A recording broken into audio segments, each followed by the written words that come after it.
si dhaqsi ah ku baro luqadaha sida English iyo Swahili. Ni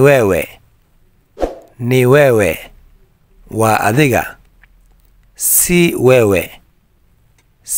wewe ma tihid adiga. Nikupe nini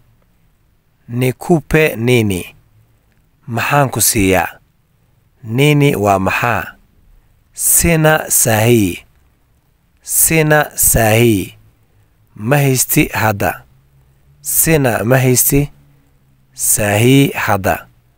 Unipitie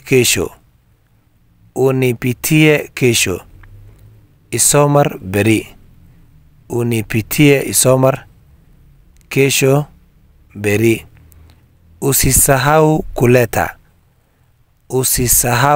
kuleta ha iloobin inaad keentid. Usisahau ha iloobin kuleta inaad keentid.